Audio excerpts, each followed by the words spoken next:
తెలంగాణలో కోల్ రగడ కొనసాగుతోంది. నైని బొగ్గు గని టెండర్ వివాదం, సైట్ విజిట్ నిబంధనపై అధికార విపక్షాల మధ్య మాటల యుద్ధం నడుస్తోంది. మంత్రులు, ఎమ్మెల్యేలు, రాజకీయ నాయకుల సిఫార్సులతోనే సిఎస్ఆర్ నిధులు విడుదల చేశారన్న ఆరోపణలు గుప్పుమంటున్నాయి. మరి ఈ మొత్తం వ్యవహారంపై కేంద్రం నియమించిన కమిటీతో వాస్తవాలు వెలుగులోకి వస్తాయా?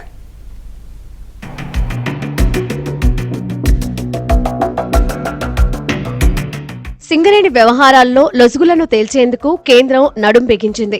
బొగ్గుగని అభివృద్ధి, టెండర్ ప్రకటన రద్దుకు దారితీసిన పరిస్థితి, కార్పొరేట్ సామాజిక బాధ్యత కింద నిధుల వినియోగంపై కేంద్రం నియమించిన కమిటీ పూర్తి స్థాయిలో విచారణ చేస్తోంది.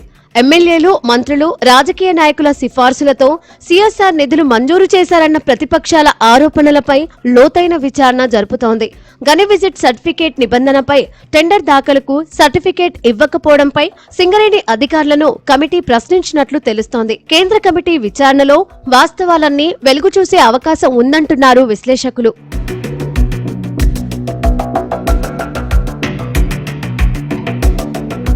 నైని బొగ్గు బ్లాక్ టెండర్ల అక్రమాలను ఏబిఎన్ ఆంధ్రజ్యోతి వెలుగులోకి తీసుకురావడంతో కార్మిక సంఘాల నేతలు హర్షం వ్యక్తం చేశారు. ఏబిఎన్ ఆంధ్రజ్యోతి వీకెండ్ కథనంతో ప్రభుత్వంలో కదలిక వచ్చిందన్నారు. అటు కొత్తగూడెం సింగరేణిలో కేంద్ర మంత్రి కిషన్ రెడ్డి రెండో రోజు పర్యటించారు. సింగరేణి పద్మావతి అండర్ గ్రౌండ్ ని సందర్శించారు. ఉన్నతాధికారులు, కార్మిక సంఘాలతో సమావేశమయ్యారు. ఈ రాజకీయ జోక్యంతో ఆర్థికంగా సింగరేణి నష్టపోతా ఉన్నదని చెప్పి గతం నుండి మొట్టమొదటి నుంచి 2015లో తెలంగాణ వచ్చినప్పుడు 14 నుంచి తెలంగాణ ఈ రాష్ట్రంలో తెలంగాణ వచ్చినప్పటి నుండి రాజకీయ జోక్యం ఏ విధంగా ఉన్నదని కరపత్రాల ద్వారా, అదేవిధంగా మిగతా గేట్ మీటింగ్ల ద్వారా కార్మిక వర్గానికి, ప్రెస్ల, ప్రింట్ మీడియా, ఎలక్ట్రానిక్ మీడియా చెప్పడం జరిగింది. సార్, ప్రధానంగా ఈరోజు ఏదైతేనేమి ఒకసారి ప్రెస్ ద్వారా ముఖ్యంగా ఈ యొక్క ఏబిఎన్ దాంట్లో వచ్చిన దాని ప్రకారం ఈరోజు సింగరేణి సంచలనంగా మారింది. అందులో స్వయాన కేంద్ర మంత్రి, బొగ్గనుల శాఖ మంత్రి ఈరోజు వచ్చి ఈరోజు రాష్ట్ర ముఖ్యంగా కేంద్ర కార్మిక సంఘాలతో మాట్లాడడం, లేకపోతే మిగతా వాళ్ళతో ఇంటరాక్షన్ చేయడం అనేది శుభపరిమాణం. సైట్ విజిట్, సెల్ఫ్ డిక్లరేషన్ మాత్రమేనని, సింగరేణిలోనూ అమలయ్యేలా చూస్తామని కిషన్ రెడ్డి తెలిపారు.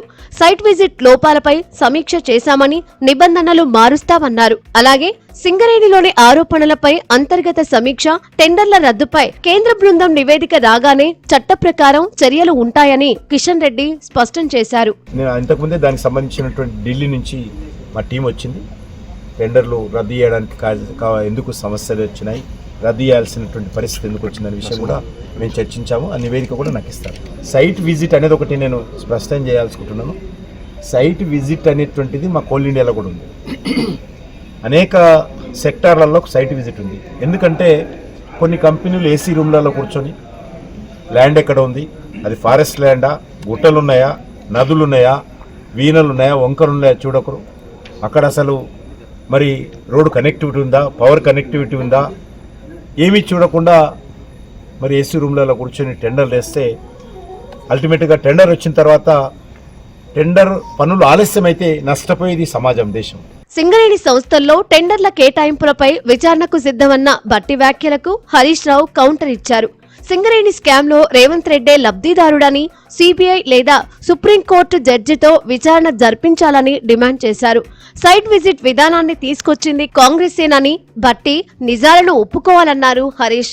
టెండర్లలో ఎలాంటి స్కామ్ జరగలేదంటూ భట్టి విక్రమార్క ప్రజలను నమ్మించాలని చూస్తున్నారని ఆగ్రహం వ్యక్తం చేశారు. అసలు ఎలాంటి స్కామ్ జరగనప్పుడు నైని టెండర్లు ఎందుకు రద్దు చేశారని హరీష్ రావు ప్రభుత్వాన్ని నిలదీశారు. ఈ సైట్ విజిట్ సర్టిఫికెట్ తెచ్చిందే కాంగ్రెస్, స్కామ్ కు తెరలేపిందే కాంగ్రెస్, డీజిల్ కుంభకోణాన్ని తెచ్చింది కాంగ్రెస్. ఇంకా నేను చాలా పాయింట్స్ కూడా చెప్పిన, బహుశా మీరు గమనించుంటారనుకుంటున్నా. మొన్న నేను సోలార్ పవర్ టెండర్ స్కామ్ గురించి చెప్పిన, దాని గురించి సమాధానం వచ్చిందా? నేను మొన్న ఇంకోటి చెప్పిన, శ్రీరాంపూర్ టెండరు ఓపెన్ అయిన తర్వాత 7 సార్లు డేట్ పెట్టి 7 సార్లు ప్రైస్ బిడ్ ఎందుకు ఓపెన్ అయింది? మీ రింగ్ ఫైనల్ కాలేదు కదా, మీ లెక్క సెటిల్ కాలేదని కదా. ఎక్కడైనా 7 సార్లు ప్రైస్ బిడ్ ఓపెన్ కాకుండా టెండర్ వాయిదా పడుతుందా? ఏం కారణం చేత వాయిదా పడ్డది? ఎందుకు ఆ టెండర్ ఇంకా రద్దు చేస్తలేరు? బడా కాంట్రాక్టులకు లబ్ధి చేసేందుకు బీఆర్ఎస్ నేతలు ప్రయత్నిస్తున్నారని కవిత మండిపడ్డారు. నైని టెండర్ల విషయంలో పెద్ద తిమింగలాన్ని వదిలి చిన్న చేప చుట్టూ వ్యవహారాన్ని తిప్పుతున్నారని ఆరోపించారు. సృజన్ రెడ్డికి టెండర్ ఇచ్చిందే ఈ గుంటనక్క అని హరీష్ రావుపై కవిత ఆగ్రహం వ్యక్తం చేశారు. ఇప్పుడు ఇంకో కామెడీ ఏంటంటే గుంటనక్క గారు, అదేవిధంగా నమస్తే తెలంగాణ, అదేవిధంగా టీ న్యూస్, అదేవిధంగా కేటీఆర్ గారు, బీఆర్ఎస్ పార్టీ మొత్తం ఎంతసేపు దీన్ని ఎట్లా చేస్తున్నారంటే స్మాల్ ఫిష్ను వదిలేసి బిగ్ ఫిష్ను కాపాడుతున్నారు. చిన్న చేప పిల్లను పట్టుకున్నట్టు చూపించి తిమింగలాన్ని కాపాడుతున్నారు. ఈ విషయం అంతా సృజన్ రెడ్డి చుట్టూ తిప్పుతురు. ఈ సృజన్ రెడ్డి అనేటోడు సీఎం బామ్మర్ది కాబట్టి, ఈయనకు టెండర్లు వచ్చినాయి కాబట్టి ఈయన కోసం ఇదంతా చేస్తున్నారని. వాస్తవానికి ఏంటంటే నయని అనేటటువంటిది పెద్ద తిమింగలం మెగా కృష్ణారెడ్డి గారి కోసం. అది 25,000 కోట్ల ప్రాజెక్టు నైని అనేది. ఈ సృజన్ రెడ్డి అనే చిన్న చేప పిల్లకు వచ్చింది 250 కోట్ల ప్రాజెక్టు. సో ఈ 250 కోట్ల ప్రాజెక్టు వచ్చిన చూపించి పెద్ద తిమింగలాన్ని వదిలిపెట్టాలనే ప్రయత్నం గుంటనక్క గారు తీవ్రంగా చేస్తున్నారు.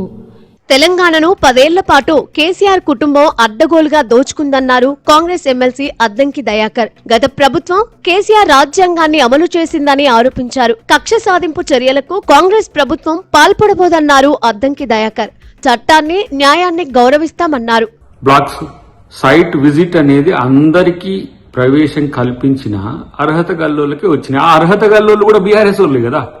మరి బీఆర్ఎస్ వాళ్ళకి ఇస్తే అవినీతి జరిగిందంటే మరి అవినీతి మీ చుట్టాల నుంచి నీకు ఏమైనా ముడుపులు అందలేదా, లేకపోతే నీకు ఇస్తాన్ని ఇవ్వలేనందుకు వాటిని రద్దు చేయాలని చూస్తున్నావా? అంత అతి తెలివి, మీకు మాత్రమే తెలివి ఉందనుకోవడం.